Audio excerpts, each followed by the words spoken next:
দুইটা ইম্পর্টেন্ট বিষয় নিয়ে আমাদের কথা বলার আছে। প্রথম বিষয়টা হচ্ছে আমরা ইতিমধ্যে খবর পেয়েছি যে বাংলাদেশের প্রায় পনেরোটি ব্রিজে যে টোল দেওয়ার যে ব্যবস্থাটি এইটি বন্ধ করে দেওয়া হয়েছে স্টুডেন্টদের কথা বলে।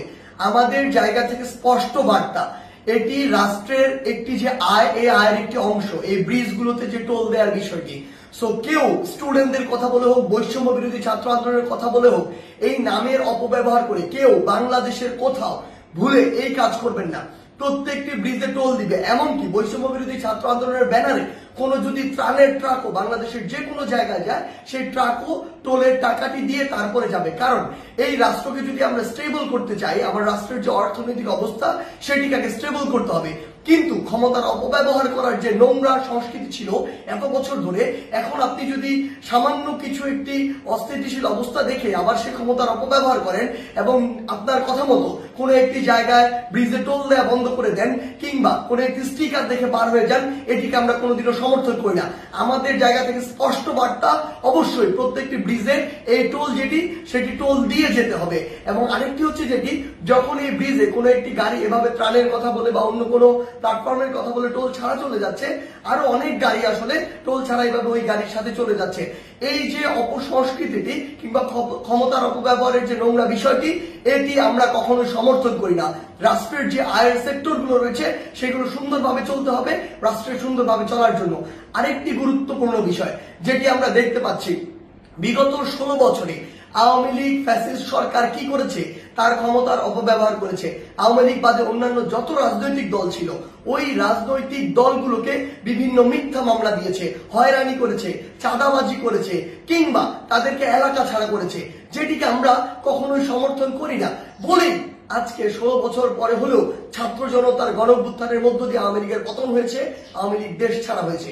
কিন্তু আজকে যদি এই গণঅভ্যুত্থানের পরেও আমরা দেখি অন্য কোনো একটি দল বা অন্য কোনো একটি দলের নেতাকর্মীরা ঠিক একই কাজটি করে, তাহলে আপনারা এই আওয়ামী লীগ থেকে কি শিক্ষা নিলেন? একটা জিনিস মনে রাখবেন, আমরা আসলে এই নির্যাতকের পরিবর্তন চাই না, আমরা এই নির্যাতনের যে সিস্টেমটি সেটির পরিবর্তন চাই। আমাদের জায়গা থেকে স্পষ্ট বার্তা, আপনাদের চোখের সামনে স্টিল জ্বলন্ত অনেকগুলো উদাহরণ রয়েছে, সেগুলো থেকে শিক্ষা নিন, না হলে জনগণ আপনাদেরকে আস্থা করে নিক্ষেপ করবে।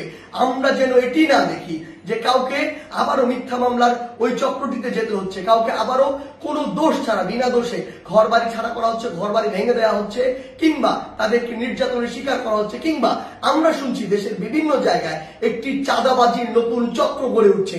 আমরা আপনাদেরকে স্পষ্ট করে বলতে চাই, আমরা আমাদের জায়গা থেকে বৈষম্য বিরোধী ছাত্র আন্দোলন এই সকল ক্ষমতার অপব্যবহারের বিপক্ষে, এবং আমরা এগুলোর বিপক্ষে সবসময় কথা বলে যাব।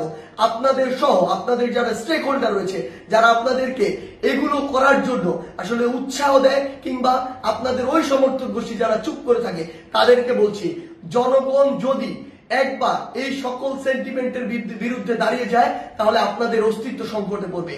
তাই জনগণের চাওয়াটার কথা চিন্তা করুন, সময়ের দাবির কথা চিন্তা করুন।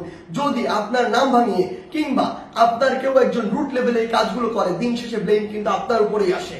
সো এই জিনিসটি মাথায় রেখে পুরো বাংলাদেশে এই যে নতুন আরেকটি 16 বছরের যে বিভিন্ন চিত্র ছিল, উদাহরণ ছিল, সেগুলোর যে নতুন আরেকটি এক্সটেনশন কেউ কেউ তৈরি করছে নতুন করে, কিংবা নতুন আরেকটি সংস্কৃতি কন্টিনিউ করার চেষ্টা করছে, আমাদের জায়গা থেকে স্পষ্ট বার্তা, আমরা এটি সমর্থন করি না। এবং আমরা অন্তর্বর্তীকালীন সরকারকে স্পষ্ট করে বলতে চাই, আইন শৃঙ্খলা রক্ষাকারী বাহিনীর মাধ্যমেও বিচার বিভাগের মাধ্যমেও যারা এই মিথ্যা মামলা থেকে শুরু করে চাঁদাবাজি, নির্যাতন, হয়রানি, ঘরবাড়ি ভাঙচুর এরকম কোনো কিছুর সাথে জড়িত, তাদেরকে স্পষ্টভাবে আইনের আওতায় আনা হোক।